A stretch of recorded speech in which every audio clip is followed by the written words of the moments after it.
Haleluya, salam damai sejahtera di dalam cinta kasih dari para Bapa kita Tuhan Yesus Kristus. Rabu malam hari ini tanggal 29 Oktober 2025. Tuhan sudah pelihara kita. Tuhan izinkan kita sudah beraktivitas, pekerjaan, pelayanan, apapun yang Bapak Ibu sudah kerjakan dari pagi sampai sore, sampai tengah malam sebentar kita mau baru tidur. Ada waktunya kita tadi pagi bekerja, beraktivitas. Pada saatnya Tuhan yang menentukan sistem pagi malam. Dan kita harus sadar, kita semua menantikan kedatangan Tuhan Yesus. Itu menjadi kerinduan saya. Semua karena anugerah Tuhan, semua karena rahmat Tuhan, semua karena kebaikan Tuhan. Kalau kita dipelihara sama Tuhan, tinggal 2 hari lagi kita di bulan Oktober. 2 hari lagi kita sudah ada hari yang terakhir di bulan Oktober. Tidak akan terulang lagi, saudara. Sampai selama-lamanya. Hari ini 29 Oktober 2025 adalah hari ini. Nanti 2 hari lagi 31 Oktober 2025 juga berlangsung satu kali. Selama-lamanya tidak akan terulang dengan waktu yang sama.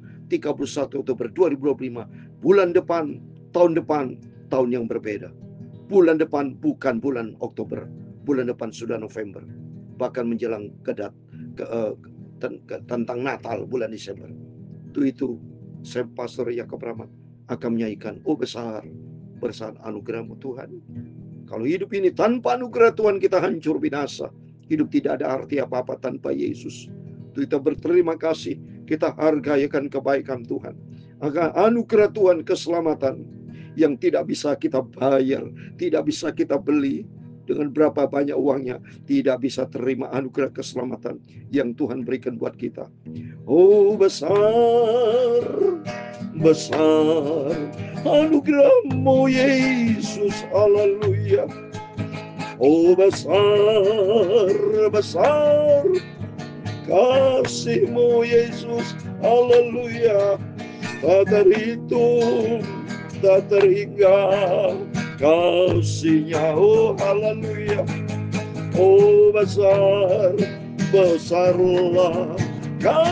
Allah, haleluya. Oh besar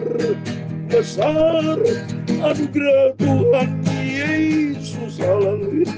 Oh besar kuasa-Mu Bapa, amin, haleluya. Tak terhitung, tak terhingga kasih-Nya, oh amin, haleluya. Oh besarlah kasih Allah, amin, haleluya. Tertulis di dalam 2 Korintus pasal 9 ayat 15. Demikian firman Tuhan, syukur kepada Allah karena karunia-Nya yang tak terkatakan itu. Oh haleluya. Oh besarlah kasih Allah, amin, haleluya. Oh besar anugerah-Mu Bapa ya Tuhan Yesus. Punya-Mu lah kebesaran dan kejayaan, kehormatan, kemasyhuran dan keagungan, amin, haleluya. Ya segala-galanya yang ada di langit dan di bumi, ya Tuhan, Punya-Mu lah kerajaan dan Engkau yang tertinggi itu, melebihi segala-galanya sebagai kepala, amin, haleluya. Sebab kekayaan dan kemuliaan berasal daripada-Mu, dan Engkau-lah yang berkuasa atas segala-galanya, amin, haleluya. Dalam tangan-Mu lah kekuatan dan kejayaan, dalam tangan-Mu lah kuasa membesarkan dan mengokohkan segala-galanya sekarang.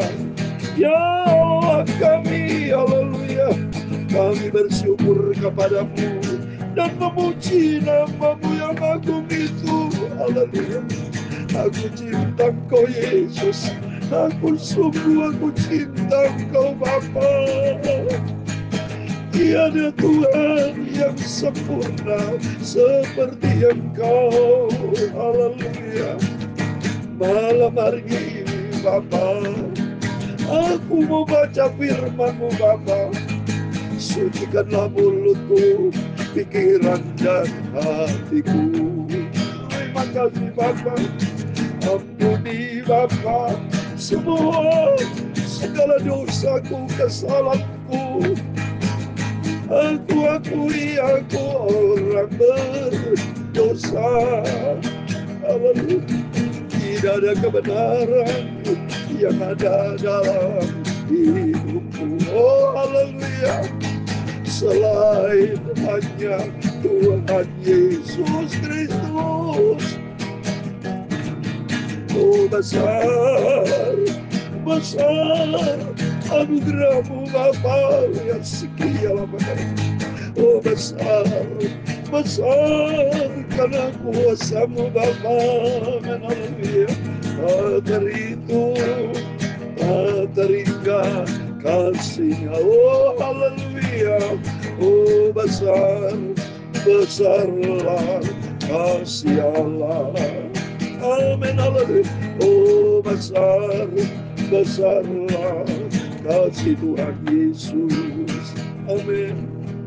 Sungguh Bapak Ibu, jangan pernah melupakan kasih kebaikan Tuhan yang selalu pelihara dalam setiap kita. Kita dipelihara sampai detik ini. Ini anugerah Tuhan. Begitu banyak Bapak Ibu kalau hitung berkat-berkat pemeliharaan Tuhan dan nomor satu keselamatan yang Tuhan berikan. Tidak terhitung.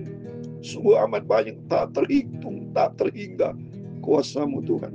Tak terhingga kasih-Mu, anugerah-Mu, nomor satu keselamatan yang Tuhan berikan dalam hidup kita. Oh sungguh, mari kita mau selalu hubungan akrab dengan Tuhan, hubungan hangat dengan Yesus. Kita mau baca firman Tuhan, Matius 17 sebentar. Yesus dalam pelayanan di Galilea. Dan Yesus berkata kepada murid, nanti aku akan pergi ke Yerusalem, akan disiksa dan dibunuh. Pada hari ketiga aku akan bangkit. Padahal itu Yesus belum kejadian, tapi dia sudah mengatakan itu bukti kebaikan Tuhan. Dia lakukan kesengsaraan sampai akhirnya mati dibunuh, saudara, di atas kayu salib. Itu karena cintanya Tuhan Yesus kepada kita semua. Oleh karena itu firman Tuhan katakan dalam 2 Korintus 9:15, syukur kepada Allah karena karunia-Nya yang tak terkatakan. Oh, sungguh tak terkatakan. Sungguh saya dipelihara sama Tuhan sampai detik ini. Anugerah Tuhan. Bisa bernafas, bisa sehat.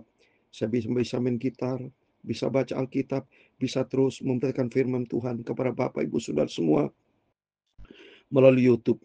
Ini anugerah Tuhan. Biar apapun hambatannya, tetap anugerah Tuhan. Sungguh saya menikmati kasih karunia kebaikan Tuhan yang dahsyat dan ajaib. Mari kita mau kembali kepada firman Tuhan. Kita mau baca Injil Matius pasal yang ke-17 ayat 22 sampai 27. Besok malam kita lanjutkan pasal 18 terus kita berurutan. Kita mau baca firman Tuhan sampai Yesus datang. Ini terbukti nyata kebaikan kasih Tuhan kepada kita semua. Pada waktu Yesus dan murid-muridnya bersama-sama di Galilea, Ia berkata kepada mereka, anak manusia akan diserahkan ke dalam tangan manusia. Yesus tidak menyebut dirinya sendiri. Maksud saya dia tidak ngomong, aku akan diserahkan ke dalam tangan manusia. Tapi tidak. Dia bilang, anak manusia. Wah, hebat Yesus. Dia bilang, kalau aku, nah sedangkan berkaitan sama Tuhan, Tuhan tidak bisa dimati. Kalau bicara eksistensi dari Tuhan, Allah mana bisa. Tapi kalau anak manusia menyangkut manusia, nah terjadi anak manusia akan diserahkan ke dalam tangan manusia. Manusia sama manusia. Manusia kan bisa saling membunuh. Mohon maaf saudara ya. Tapi apakah bisa manusia membunuh Allah? Nggak bisa. Tapi kalau bicara manusia, anak manusia, inilah kebesaran dari Tuhan. Hikmat ilahi, hikmat Tuhan. Tuhan tidak serampangan bicara, saudara. Tuhan tidak bicara demikian ya. Ia berkata kepada mereka, Tuhan akan diserahkan ke dalam tangan manusia. Ya nggak bisa, nggak cocok. Mana ada bisa Tuhan diserahkan ke dalam tangan manusia. Tapi kalau bicara anak manusia, karena bicara Yesus memang sebagai anak manusia. Waktu itu. Ya, waktu itu. Tapi saat ini Yesus bukan sebagai anak manusia. Now Tuhan adalah sebagai Tuhan Juru Selamat. Maka sebaiknya kita nggak bisa doa sama, hai Tuhan, anak manusia, hai engkau anak manusia. Nggak cocok kita ngomong begitu, saudara. Salah, saudara. Ya, tapi saat ini Yesus sebagai Tuhan, sebagai Allah, kita menyembah Tuhan. Nah, kita menyebut nama Tuhan, Allah yang besar, Allah Elohim, Yahweh Bapakku. Nah, ngomong begitu benar. Jangan ngomong, hai anak manusia, aku menyembah engkau anak manusia. Tidak cocok anak manusia apa, saudara? Kalau anak manusia bicara anak manusia. Tapi pada waktu itu, inilah kebesaran Tuhan. Dan Yesus berkata di Ayat 23, dan mereka akan membunuh dia. Dan pada hari ketiga, ia akan dibangkitkan. Nah, itu coba ya. Maka hati murid-muridnya sangat sedih sekali, saudara. Ya, kuasa Tuhan yang dahsyat. Ya, setelah dibunuh, Yesus sudah ngomong, ia akan bangkit pada hari ketiga. Wah, dahsyat. Padahal ini belum terjadi, saudara. Tapi ngomong duluan. Dan ternyata cocok. Yesus memang ke Yerusalem. Dan akhirnya mati di atas kayu salib. Dan hari ketiga, Yesus bangkit. Kalau manusia mana ada, saudara? Bicara kebangkitan. Kalau bicara kebangkitan, maka Yesus berkata, hari ketiga, iya. Itu bicara Yesus yang penuh dengan kemuliaan. Kalau manusia mana bisa manusia. Maka di sini tidak dibicarakan pada hari ketiga, anak manusia akan dibangkitkan. Tidak, karena sebagai Tuhan, ia akan bangkitkan. Maka di kalimat yang kedua, ya, dia menggunakan dia dan ia. Karena itulah Yesus Kristus, Tuhan luar biasa. Maka kalau kita pegang firman Tuhan, kita mau sungguh-sungguh cintakan firman Tuhan. Supaya kita bisa lebih dalam, lebih cinta Tuhan. Untuk itu kita diselamatkan. Ingat kasih karunia Tuhan. Saya bisa melayan pekerjaan Tuhan. Bapak Ibu bisa melayan pekerjaan dan anugerah Tuhan. Ya, membunuh dia artinya membunuh anak manusia. Bisa dibunuh. Tapi pada hari ketiga, Yesus akan bangkit. Karena dia punya kebesaran, keilahian dari Tuhan. Dan kita bisa diselamatkan karena anugerah Tuhan. Dan ketaatan dari Yesus. Mari kita lanjutkan ketaatan dari Yesus. Ayat 24. Ketika Yesus dan murid-muridnya tiba di Kapernaum, datanglah pemungut bea bait Allah kepada Petrus dan berkata, apakah gurumu tidak membayar bea dirham diam itu? Nah, bicara manusia ini di dunia ini bayar pajak. Ya, lihat ini saudara, Kapernaum Galilea itu dekat saudara, satu wilayah. Ya, daerah pelayanan itu daerah Danau Tiberias, Danau Galilea, daerah Galilea, Kapernaum, Kana, Sungai Yarden. Itu karena saya sendiri sudah 65 kali sudah ke sana ya. Kalau Tuhan berkenan bulan depan, bulan November, ya, saya akan berangkat lagi saudara, ya, ke Israel, ya. Puji nama Tuhan sampai awal Desember. Kalau Tuhan berkenan, saya masih pergumulan karena mengajukan visa, menunggu visa, ya. Kalau Tuhan izin bisa berangkat. Ya, kalau Tuhan izinkan, karena puji Tuhan saat ini situasi Israel tenang, minta sama Tuhan, senantiasa Tuhan pelihara hidup kita supaya kita senantiasa di dalam kasih karunia Tuhan. Kita mau dekat dengan Yesus, kita mau cinta, sentral hidup kita hanya Yesus di atas segala-galanya. Dan ternyata Yesus punya sifat tadi, dia bayar pajak. Bapak Ibu pengusaha-pengusaha juga kalau kewajiban bayar pajak tetap harus bayar pajak ya. Jadi contoh teladan, kita orang Kristen harus taat kepada firman Tuhan. Yesus ini bayar pajak saudara, ya. Ayat 25 jawabnya memang membayar. Ketika Petrus masuk ke rumah, lalu Yesus mendahulunya dengan pertanyaan, apakah pendapatmu Simon, dari siapakah raja di dunia ini memang bea dan pajak? Dari rakyatnya atau dari orang asing? Jawab Petrus, dari orang asing. Maka kata Yesus kepadanya, jadi bebaslah rakyatnya. Tapi supaya jangan kita menjadi batu sandungan bagi mereka, pergilah memancing ke danau, dan ikan pertama yang kau pancing tangkaplah, dan bukalah mulutnya, maka engkau akan menemukan mata uang 4 dirham di dalamnya. Ambillah itu, bayarkanlah kepada mereka, bagiku dan bagi kamu. Coba ini bukti ketaatan ya. Di sini kita belajar taat. Sebagai rakyat Indonesia, Bapak Ibu harus, kalau memang kewajiban bayar pajak, harus bayar pajak ya.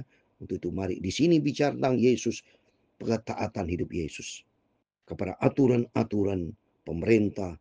Ini memakai Alkitab ini sempurna so. Dari aspek horizontal, aspek vertikal. Aspek vertikal yang kita taat kepada Tuhan, aspek horizontal juga ada. Harus bayar pajak. Jadi Bapak Ibu pengusaha-pengusaha lakukan bayar pajak dengan sungguh-sungguh, dengan jujur, dengan ikhlas. takut akan Tuhan, buktikan bahwa kita adalah anak-anak Tuhan, sehingga hidup kita menjadi berkat, ya, tidak menjadi batu sandungan. Yesus bicara top 7, tapi supaya jangan kita menjadi batu sandungan. Seringkali banyak pengusaha punya Kristen tidak jujur, jadi banyak menjadi batu sandungan. Jangan, mari kehidupan kita sadar kita anak Tuhan, harus punya nilai tambah, jangan menjadi batu sandungan. Tunjukkan bahwa kita taat, hidup jujur, hidup benar, sehingga hidup kita berdampak, menjadi berkat, menjadi terang, sehingga nama dipermuliakan. Untuk itu mari kita mencinta Tuhan melalui firman Tuhan. Yang pertama, Yesus sangat cinta kita semua. Yesus berkorban untuk kita semua, dia rela mati di atas kayu salib. Tapi Yesus berkata, di hari ketiga dia bangkit. Dia tidak selamanya mati. Jadi artinya buat kita semua, setiap kita kalau saudara Bapak Ibu punya masalah, jangan takut. Karena di balik kematian ada kebangkitan. Yang penting kita tempatkan Tuhan, Yesus, kita mau cinta Tuhan. Dan yang kedua, mari hidup kita mau taat. Jangan menjadi batu sandungan, tapi kita mau taat. Baik bayar pajak, peraturan-peraturan, taat kepada undang-undang, taat kepada hukum yang Tuhan sudah tetapkan kepada pemerintah Indonesia yang kita cintai. Mari, supaya kita tidak menjadi batu sandungan, tapi hidup kita menjadi berkat. Karena hidup kita karena anugerah Tuhan. Karena semua karena berkat anugerah Tuhan. Katakanlah, oh besar, besar anugerah Tuhan Yesus. Oh besar, besar kuasa-Mu Tuhan. Amin, haleluya. Tak terhitung, tak terhingga kasih-Nya. Oh haleluya. Oh besar, besarlah kasih Allah. Amin, haleluya. Tuhan memberkati engkau dan melindungi engkau. Tuhan menyinari engkau dengan wajah-Nya dan memberi engkau kasih karunia. Tuhan menghadapkan wajah-Nya kepadamu dan memberi engkau damai sejahtera. Bapa kami yang di surga, dikuduskan nama-Mu, datanglah kerajaan-Mu, jadilah kehendak-Mu di bumi seperti di surga. Amin, haleluya. Berikanlah kami pada hari ini makanan kami yang secukupnya, dan ampunilah kami akan kesalahan kami, seperti kami juga mengampuni orang yang bersalah kepada kami. Dan jangan membawa kami ke dalam pencobaan, tetapi lepaskanlah kami daripada yang jahat. Karena Engkau-lah yang mempunyai kerajaan dan kuasa dan kemuliaan sampai selama-lamanya. Amin, amin. Selamat malam. Sebelum Bapak Ibu berbaring tidur, mari kita mau berjaga dan berdoa. Ada 3 hal yang kita terima firman malam hari, yaitu yang pertama, Yesus cinta kita semua. Dia rela berkorban. Mari kalau Yesus cinta kita, mari kita mencintai Yesus.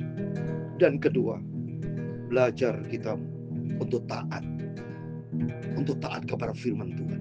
Ketiga, jangan menjadi batu sandungan, tapi kita mau taat, hidup kita menjadi berkat. Apa menjadi kewajiban kita bayar pajak segala macam, yakin lakukan semua. Jangan menjadi batu sandungan. Ketiga, ingat, kita mau cinta Yesus dan kita mau taat kepada firman Tuhan, dan kita tidak mau jadi batu sandungan. Kristus dipermuliakan. Tuhan memberkati itu semua. Immanuel. Amin.